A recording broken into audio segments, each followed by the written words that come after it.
Good morning student. चलिए देखिए, आज फिर से हम आपके बीच क्लास 10th का साइंस में बायोलॉजी का सेकेंड चैप्टर लेके आए हैं। बायोलॉजी का सेकेंड चैप्टर है, क्लास 10th का बायोलॉजी का क्या कौन सा चैप्टर है? Second chapter. चैप्टर का नाम क्या है? नियंत्रण और समन्वय। नियंत्रण और समन्वय, ठीक ना। और इसको हम बारी बारी से करेंगे और देखते चलिएगा आप लोग, बहुत ही अच्छे से क्लियर कराएंगे, ठीक ना। और सब चैप्टर, प्रत्येक चैप्टर से मिलेगा, सबको करते चलिएगा। क्वेश्चन रहेगा 20 से 30 रहेगा, क्वेश्चन रहेगा 20 से 30 आपके पास, ठीक ना, जिसको आप स्पष्ट रूप से करते चलिएगा। चलिए क्वेश्चन आपके सामने है, हार्मोन स्रावित होता है। हार्मोन स्रावित कहाँ से होता है? अंतः स्रावित ग्रंथि से होता है। अंतः स्रावित ग्रंथि से होता है। अंतः स्रावित ग्रंथि से हार्मोन स्रावित होता है। अंतः स्रावित ग्रंथि से क्या होता है? हार्मोन स्रावित होता है। आगे बढ़िए, सेकेंड क्वेश्चन है। सेकेंड क्वेश्चन कह रहा है, ग्वाइटर अथवा घेघा पनपता है। ग्वाइटर घेघा रोग का ही दूसरा नाम है। घेघा रोग कहाँ से होता है? तो आयोडीन की कमी से घेघा रोग होता है। आयोडीन की कमी से घेघा रोग होता है। ये इसी का घेघा रोग का ही दूसरा नाम क्या है? ग्वाइटर।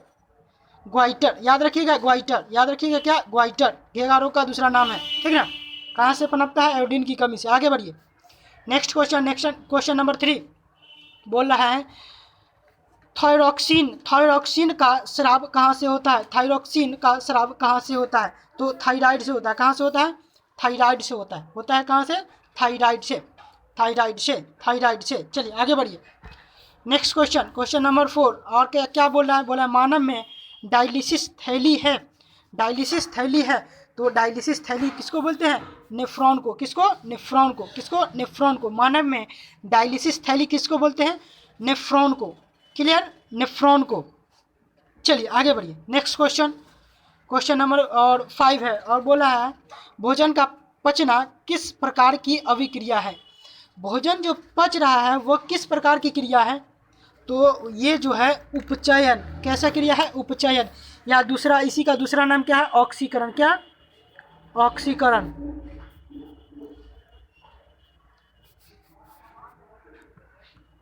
इसी का दूसरा नाम क्या है? ऑक्सीकरण।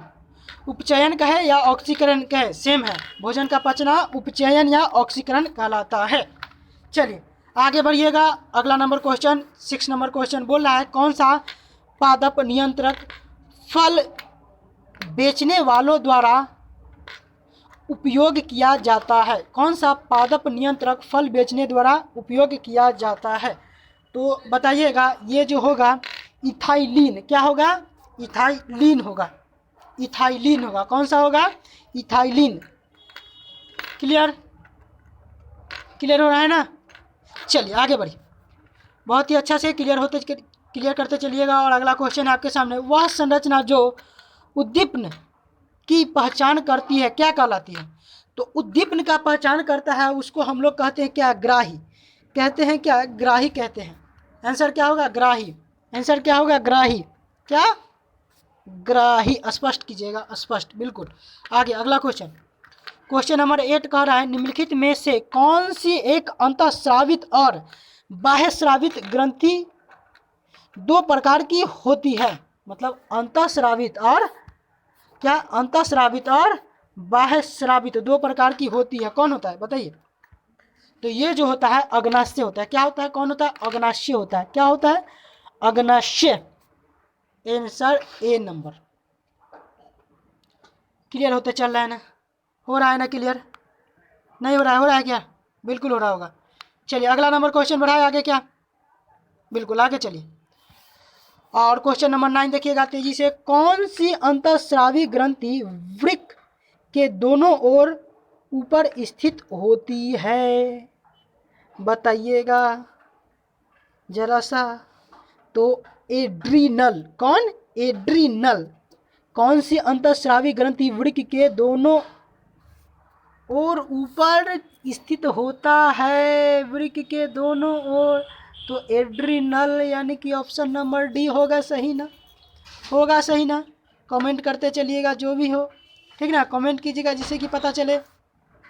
आगे बढ़िए, आगे बढ़िए। अगला क्वेश्चन 10वां नंबर बोल रहा है, जीवों में ध्वनि ग्रहण करने के लिए संवेदी अंग होता है। मतलब एक्टिव पार्ट कौन होता है? संवेदी अंग होता है। संवेदी मतलब एक्टिव अंग कौन होता है? तो एक्टिव अंग जो होता है श्रवणग्राही, श्रवणग्राही मतलब श्रवण करने वाला को ही संवेदी अंग बोलते हैं, श्रवणग्राही होगा ना। आंसर नंबर सी, श्रवणग्राही, आंसर नंबर सी। चलिए आगे बढ़िए। क्वेश्चन नंबर 11 और कह रहा है वृक्क के ऊपर स्थित अंतःस्रावी ग्रंथि है, कौन है? कौन है अंतःस्रावी ग्रंथि? तो अधिवृक्क ग्रंथि। क्या कहते हैं इसको? अधिवृक्क ग्रंथि।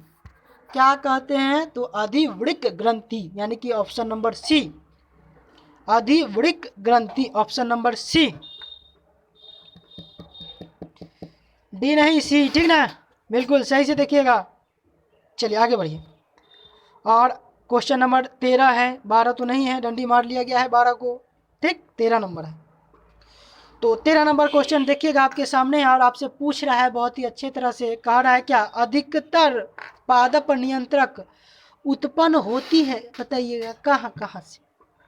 तो देखिएगा बढ़ते तने के अग्रभाग से पादप नियंत्रक यहाँ से उत्पन्न होता है। कहाँ से? तो बढ़ते तने के अग्रभाग यानी कि ऊपर वाला भाग, ठीक, और बढ़ती जड़ के अग्रभाग, अग्रभाग यानी कि ऊपर वाला भाग, ये भी, यानी कि एक पेड़ अगर ऐसे हो, ऐसे टहनी गया, ऐसे टहनी गया, ये जड़ हो गया, तो ये वाला भाग और ये वाला भाग, ऊपरी भाग, दोनों का अग्रभाग बोला है ना, ठीक ना? यानी कि आंसर जो होगा डी नंबर, आंसर जो होगा डी नंबर। अधिकतर पादप नियंत्रक उत्पन्न होता है कहाँ से? ए और बी दोनों, ठीक। आगे बढ़िए। 14 नंबर क्वेश्चन। क्वेश्चन कह रहा है बीज रहित फलों के बनने को कहते हैं, क्या कहते हैं? बीज रहित, जिसके अंदर बीज रहेगा तब फल बनेगा, तो उस फल को हम लोग क्या कहेंगे? तो उस फल को हम लोग कहेंगे अग्र प्रभाविता, अग्र प्रभाविता। क्या क्या कहते हैं? अग्र प्रभाविता। आगे बढ़िए, सी नंबर 14 का सी। आगे बढ़िए। 15 नंबर क्वेश्चन क्या कह रहा है? बोला निम्नलिखित में से कौन सा पादप हार्मोन है? तो जरा सा बताइएगा। पादप हार्मोन जो है साइटोकाइनिन है। क्या है? साइटोकाइनिन है। साइटोकाइनिन को हम लोग क्या कहते हैं? पादप हार्मोन कहा जाता है। पादप हार्मोन किसको कहा जाता है? साइटोकाइनिन को। क्लियर है ना? जो भी दिक्कत हो, जिस तरह का दिक्कत हो, आवाज़ में या समझने में कमेंट करके बता लीजिएगा, ठीक ना, जिससे कि पता चले। कमेंट कीजिएगा, जैसा भी लगे कमेंट कीजिएगा। चलिए आगे बढ़िए। 17 नंबर क्वेश्चन आपके सामने बोल रहा है दो तंत्रिका कोशिका के मध्य खाली स्थान को क्या कहते हैं? दो तंत्रिका कोशिका के मध्य खाली स्थान को क्या कहते हैं? तो दो तंत्रिका कोशिका के मध्य खाली स्थान को हम लोग कहते हैं सिनेटिक दरार। सिनेटिक दरार, जिसको सिनेप्स बोलते हैं।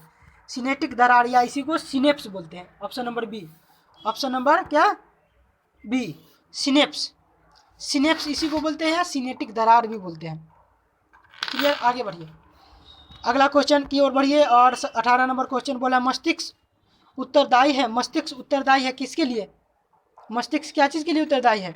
सोचने के लिए, हृदय स्पंदन के लिए, शरीर का संतुलन बनाए रखने के लिए, सब चीज़ के लिए।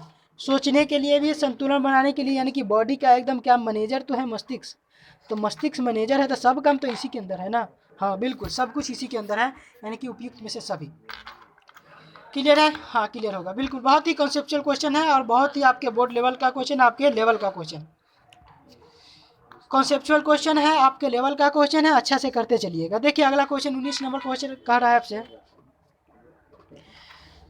बहुकोशिकीय जीवों में निम्न में से किस प्रकार का समन्वय पाया जाता है?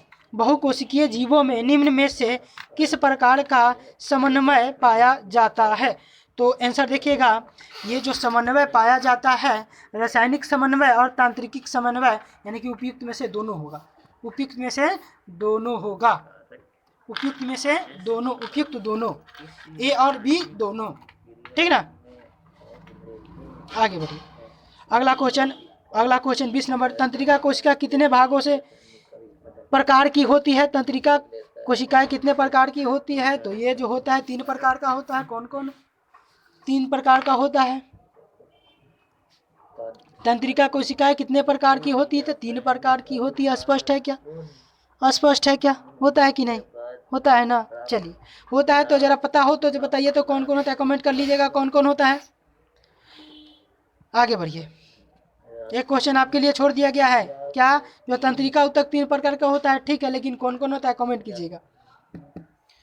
अगला 21 नंबर क्वेश्चन कह रहा है प्रत्यावर्ती चाप कहाँ बनते हैं? प्रत्यावर्ती चाप कहाँ बनते हैं बताइएगा। तो मेरुरज्जा में। कहाँ पे? मेरुरज्जा में। मेरुरज्जा में कहाँ पे? मेरुरज्जा में। मेरुरज्जा में प्रतिवर्ती चाप, ठीक ना, मेरुरज्जा में। आगे बढ़िए, 22 नंबर क्वेश्चन कह रहा है क्या? शरीर की प्रधान नियंत्रक ग्रंथि किसे कहा जाता है? शरीर की प्रधान नियंत्रक ग्रंथि किसे कहा जाता है? तो बताइएगा। ये जो कहा जाता है पीयूष ग्रंथि को। किसको? पीयूष ग्रंथि को। पीयूष ग्रंथि को कहा जाता है। शरीर की प्रधान नियंत्रक ग्रंथि किसे कहते हैं? तो पीयूष ग्रंथि को कहते हैं। किसको कहते हैं? पीयूष ग्रंथि को। आगे बढ़िए, 23 नंबर क्वेश्चन कह रहा है आपसे अंतःस्रावी ग्रंथियां होती है, कैसा होती है? अंतःस्रावी ग्रंथियां कैसा होती है? नलिका विहीन होता है। नलिका विहीन होता है। अंतःस्रावी ग्रंथि कैसा होता है? नलिका विहीन, यानी कि ए नंबर होगा 23 का। 23 का ए नंबर, बिल्कुल बिल्कुल एकदम सही। बहुत ही अच्छा, बहुत ही अच्छा। चलिए आगे बढ़िए, कमेंट करते चलिएगा सब लोग, जैसा भी लगे, ठीक ना, जैसा भी हो कमेंट करते चलिएगा। कमेंट का रिप्लाई भी हो सकता है तो संभवतः मिलेगा। चलिए आगे बढ़िए, बोला है 25 नंबर क्वेश्चन थायराइड ग्रंथि की अल्पक्रियता के कारण कौन सा रोग उत्पन्न होती है? कह रहा है थायराइड ग्रंथि की, क्या बोला है? थायराइड ग्रंथि की अल्पक्रियता के कारण कौन सा रोग उत्पन्न होता है? तो देखिएगा, अवटुवामनता, अवटुवा, अल्पक्रियता, मिक्सीडिमा, ये सभी रोग उत्पन्न होगा। क्या है कि अल्प होने के कारण बहुत प्रकार का रोग उत्पन्न होने लगता है। थायराइड ग्रंथि को अल्प होने के कारण इसके अलावा भी बहुत प्रकार की क्या होता है रोग उत्पन्न होने लगता है, यानी कि इनमें से सभी होगा। क्योंकि कमी होगा तो अनेकों प्रकार की बीमारियां उत्पन्न होने लगेगा, इसके लिए इनमें से सभी। आगे आगे आगे क्या है? 26 नंबर क्वेश्चन आपसे पूछा जा रहा है अग्नाशय द्वारा निम्न में से कौन सा हार्मोन स्रावित होता है? तो अभी अभी जरा सा बताइए, तो इससे पहले ही क्वेश्चन हुआ था। अग्नाशय द्वारा निम्न में से कौन सा हार्मोन स्रावित होता है? हार्मोन, ठीक ना, कौन सा हार्मोन? तो बताइए। तो इंसुलिन और ग्लूकोगॉन दोनों होगा, ठीक ना, दोनों होगा, दोनों होगा, यानी कि 26 का सी होगा। आगे बढ़िए, और 27 नंबर का रहा है पत्तियों का मुरझाना किस पादप हार्मोन के कारण संभव होता है? पत्तियों का, यानी कि ये एसिड के कारण होगा क्या? किसके कारण होगा बताइएगा जरा सा। तो ये एसिड के कारण होगा। जब एसिड पेड़ पर डाल दीजिएगा तो मुरझ ना जाएगा, तो ये क्या एसिड के कारण नहीं होगा ना, एसिड के कारण होगा, यानी कि अम्ल के कारण होगा, अम्ल के ऑप्शन के कारण, ठीक है, ऑप्शन नंबर सी। चलिए आगे बढ़िए, आगे यानी कि 28 नंबर क्वेश्चन आपके सामने ये कह रहा है क्या स्रावित होने वाले हार्मोन का समय और मात्रा किस क्रिया विधि द्वारा नियंत्रित की जाती है कहने का मतलब किस क्रिया विधि द्वारा नियंत्रित की जाती है? तो पुनर्भरण, क्या? पुनर्भरण, ठीक ना, यानी कि ऑप्शन नंबर डी, पुनर्भरण, ठीक ना। हो सकता है आवाज़ में प्रॉब्लम हो सकता है, तो जो भी हो दिक्कत नहीं होगा, ठीक ना। कभी कभी हो सकता है जो आवाज़ में भी प्रॉब्लम होता होगा, ये प्रॉब्लम भी सही हो जाएगा। चलिए अगला क्वेश्चन आपके सामने ये है जड़ का अधोगामी वृद्धि है, जड़ का अधोगामी वृद्धि क्या है बताइएगा? तो गुरुत्वानुवर्तन क्या है? जड़ का अधोगामी वृद्धि को कहते हैं गुरुत्वानुवर्धन, यानी कि ऑप्शन नंबर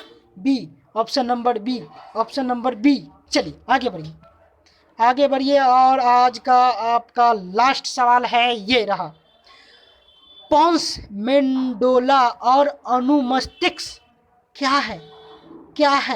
ये क्वेश्चन कहने का उद्देश्य क्या है? तो बताइएगा। तो ये होगा पश्च मस्तिष्क का हिस्सा, पश्च मस्तिष्क का हिस्सा है, पश्च मस्तिष्क का क्या है, हिस्सा है। चलिए, तो आज का इतना ही क्वेश्चन रहा, ठीक ना, बहुत ही अच्छा। डेली इतना ही क्वेश्चन आपको मिलते रहेगा, 20 से 30 क्वेश्चन डेली मिलेगा, आप करते चलिएगा, 20 से 30 क्वेश्चन मिलेगा, आप स्पष्ट रूप से करते चलिएगा,